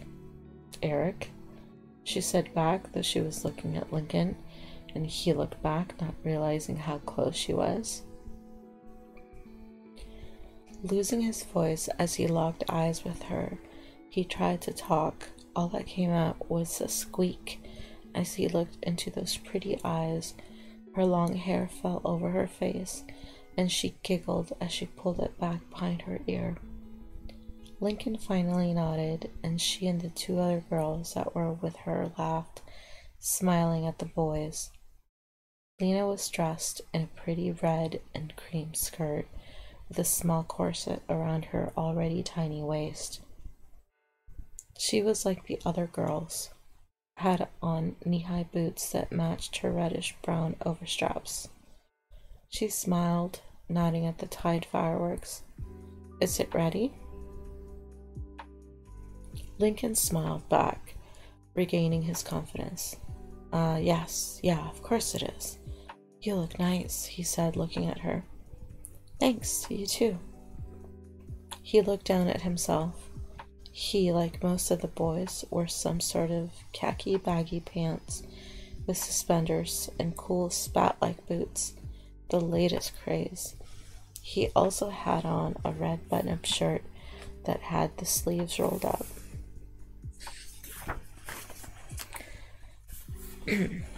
"Thanks, yeah, it will be great. Watch this," he told her as he looked over to his buddies to make sure the candle was ready. Eric nodded and the boys backed away. "Go ahead, Link. Get behind me," he said to Lena. How very chivalrous to have her get behind him.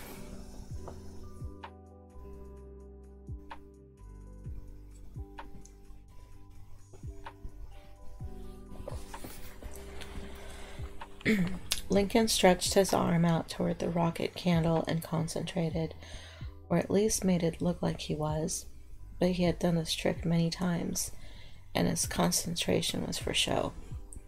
He levitated the fireworks they had tied together, his left palm out, holding them 2 feet above the ground. He loved showing off his powers for his friends, and with a snap of his fingers, the fuse lit. Lincoln moved to get back, but with the fun he was having and the girls there, he didn't notice his wrist comm was glowing. The huge rocket candle was tied with other poppers, cats, and flyers, waiting to explode and light up the night. With a fizz, it screamed and took off, flying skyward, exploding in a beautiful cascade of colors and pops, making a noise so loud it could have shook the castle. All of them were in awe and started to cheer. "That was awesome," Lena said, and she kissed Lincoln on the cheek. "Let's do another one," she said excitedly. Lincoln blushed, smiling at her, a dumb grin on his face. He felt so amazing. What a night, he thought to himself. His friends were raiding another of the super bombs when he heard a commotion. It was loud, and the only thing that could have stopped him from looking at Lena. He listened closer. "Do you hear that?" he asked. The music had stopped. One of his friends looked up and asked, "Was that a scream?" Lincoln ran over to a hole in the wall and bent down to peer through. He focused in the dark, and his eyes widened in terror. Matthias watched the fireworks and was getting quite tipsy as another of the ladies he knew brought yet another round for him. He could say no at any time. He doesn't have to accept the beers from them.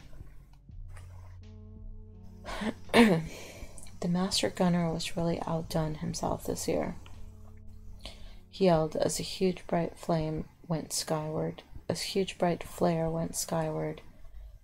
exploding and stunning the crowd with the noise. All cheered except Matthias. He shook himself, stood up from his chair, and looked to where it could have come from, remembering the boys running off. Lincoln, he thought. Then something caught his eye, something big and dark in the night sky. "Oh no, Lincoln," he yelled right before he heard a scream. Let me get you a super lure, Matt. I need to also fix the catch rate on this. I was reminded.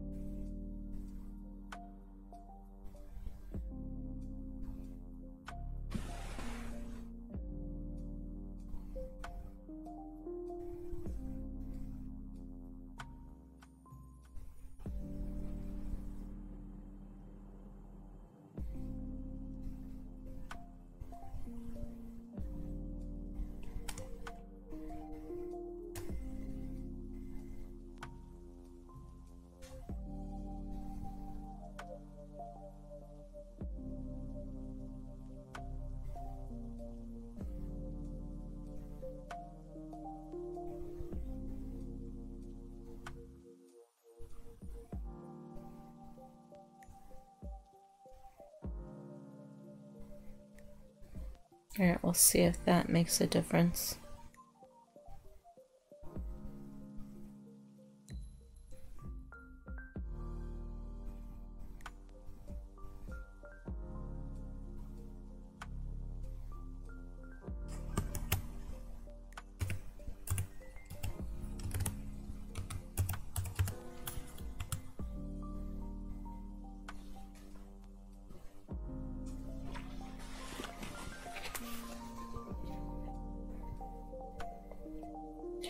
Lincoln heard his name and saw a soldier run to the wall beside the courtyard. He was looking for something. He had his rifle in his hands and his helmet on. From behind him, a shadow seemed to solidify, cutting the soldier down with a blade that didn't seem real. It looked like a shadow moved with an eerie fluid motion, like smoke rising from fire. The soldier fell to the ground as the shape turned completely solid, standing above him. The thing was clad in a tight-fitting black and gray bodysuit with wrist gauntlets, and it had a strange shaped helmet that Lincoln could barely see.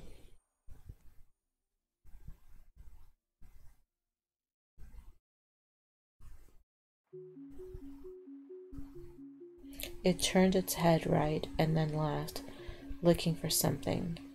As it moved, Lincoln saw light playing about its suit or body, realizing he couldn't tell which one it was. He thought it was a suit, but he didn't know where the suit ended and where the thing began. The light moved in patterns like runes, but it was hard to look at them. Then it faded as he watched as the thing looked toward him. He pulled back from the stone wall, looking at the terrified faces of his friends. "We are under attack," he told them. "What?" one cried. "Shh. The castle is under attack," he repeated. "I saw something. It is bad. We have to move. Those things." He was interrupted by his friend. "What do you mean? What did you see?" Lincoln knew, but he had to tell them. "I think it was a ghost assassin, an astral, like we were taught in war history class." The other boy looked at him like he was crazy. "But, Lincoln, they haven't been seen in years. Anyway, there are stories made up about the Razium." "Don't say that word," Lena said, and then looked at Lincoln. "Link, what are we going to do?" Lincoln was scared himself, but stayed calm. "Don't worry, we have to get to safety. Matthias will know what to do. We will split up. You, and you with me. The rest of you stay with Jeffrey." He pointed to Jeffrey Hahn, a young round-faced boy who nodded to him. "Meet me in the armory courtyard, at the back door we always use by the tanks, all right?" He asked. When he got no response, he asked again, "All right?" Jeffrey got himself together and looked at Lincoln. "Yeah, all right." "Good. Stay down and go fast," Lincoln added. The group led by Jeffrey snuck out the back, leaving Lincoln and his 4 friends to go through the gap. He carefully looked into the walkway and saw nothing. All was clear. In the background, he heard screaming and then gunfire, as the unmistakable sound of a proto cannon erupted 50 yards to his right, causing the small group to jump. "Let's go," he said as he led them, staying low under the small walls of the garden walk. Keeping to the plants and rosebush walls, they moved through the walk. They were getting close to the docking bay and the armory where the tanks, artillery, and biplanes were located.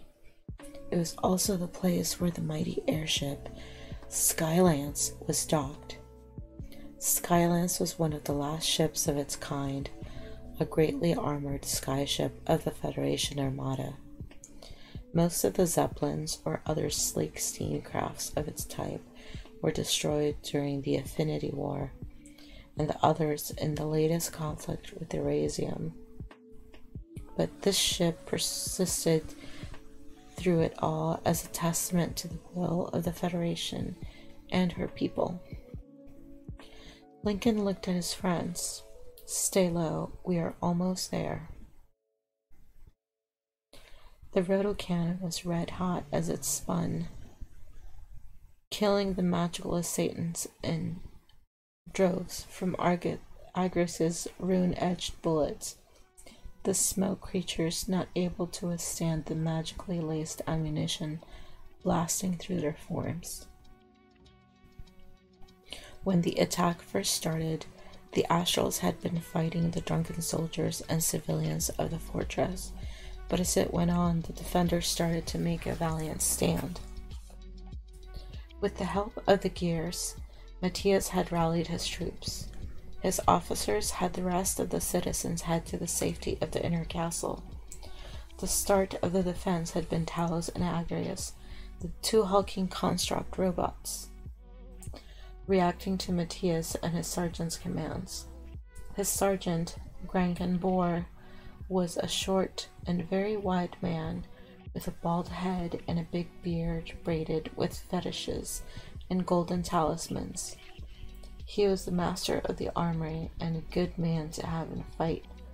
Some joked that he was half dwarf, as technically inclined as he was. He laughed it off, as he did most things that wasn't far from the truth. Agrius had moved to the back of the castle to find Matthias, as Talos stayed in front, fighting off the threat of the assassins. Servos whined and gears clicked as Agrius found the commander fighting for his life against the creatures. The gear's rotocannon opened fire, blasting any that were aside of the combat threat range. The heroic construct barreled into the press of bodies, knocking them off its commander. It smashed the closest of the attackers to the ground with a huge fist. Its rotocannon stopped firing as its ice lock compressors cooled the weapon. The gear crushed another attacker with the barrel of the gun, and then kicked the last into a wall, splattering the vile magical creature into mist and thick black goo. Matthias had taken up fighting on its flank and had cleared many creatures himself, his two-handed axe and short sword blurred in his hands. He was bleeding from his head, half drunk and still in his dress uniform, minus his overcoat that had been ripped away by one of the Astral's blades. Wiping the blood from his face, he tapped his wrist com to give commands to soldiers that had sobered up. He waited a second and then asked, "Where is the prince? Where is Lincoln?" "We haven't found him, sir," replied Sergeant Bor, who had just run up beside him. He nodded, listening to the comm and waiting to hear from the others. Bor and the squad he led looked as if they had already seen action. One was bleeding, and it looked as if Bor's beard was singed. After hearing from his men, Matthias looked at Bor. "No one has seen him. What is happening?" "We are taking heavy casualties on the east side, sir. We can't hold out much longer and have already lost 60% of my force. It's the Rasium," the sergeant stated. "Same on the west side." Another of Anstone's sergeant's voice through the comm. "All right, fall back to the armory," Matthias said into the wrist comm, "and find Lincoln, or this will be for nothing." He clicked the comm off. "Or, go to the west side and help him, then meet me at the landing pad." Bor nodded and turned, addressing the soldiers behind him. "You four with me, the rest stay with the commander." Matthias watched his sergeant go, leading a small force towards the safety of the armory. Then he looked at Agrius. "Follow him, and then return," he commanded the war gear. "Yes, sir," it answered and turned, stomping off after Bor.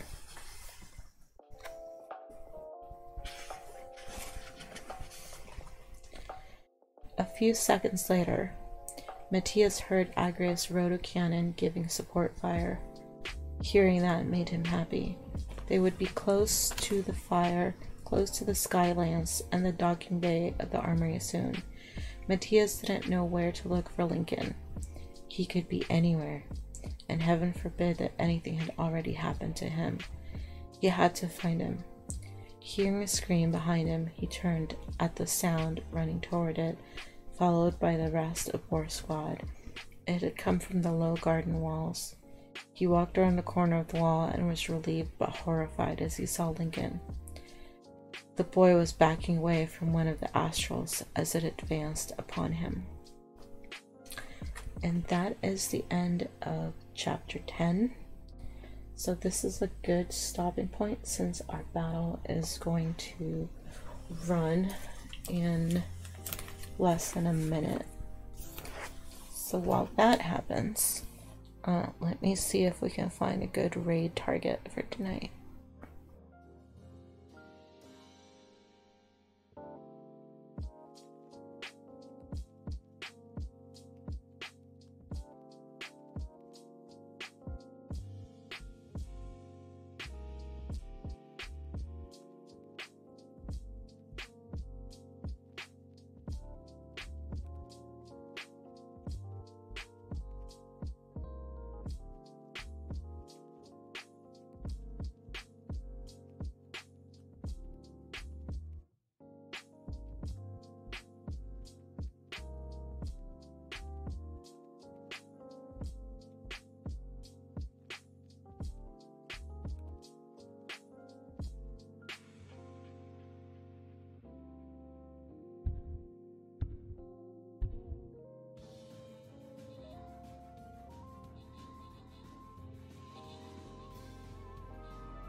Well, that did not go as planned. That's unfortunate. But on the positive side, let's go say hello to For the Win, FT Win. We haven't rated her in some time, and she's doing her usual Sunday music stream. So that should be fun for you guys.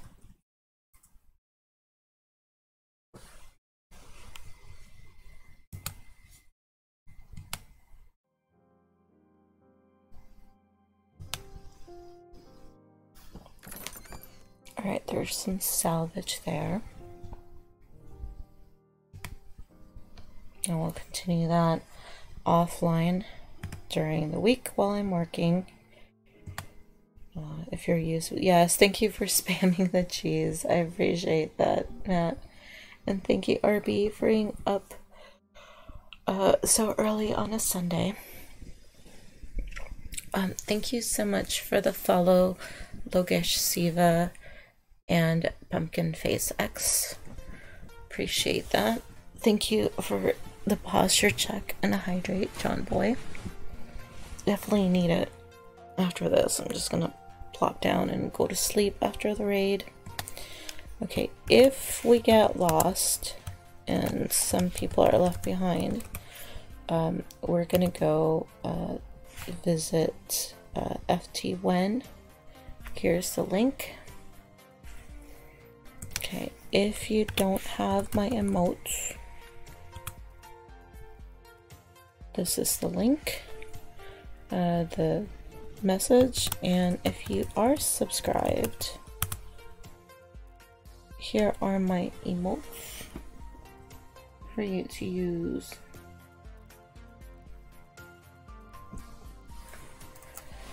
So I will see you guys on Saturday again. I won't have any guests, so I should be able to stream again, and we'll do more trio lingo, because I think that's the name that's gonna stick. And I guess we'll go back to doing some Terraria on my server. So thanks again. I hope everybody has a lovely Sunday. good night if you're going to bed, and good morning if you're just starting your day.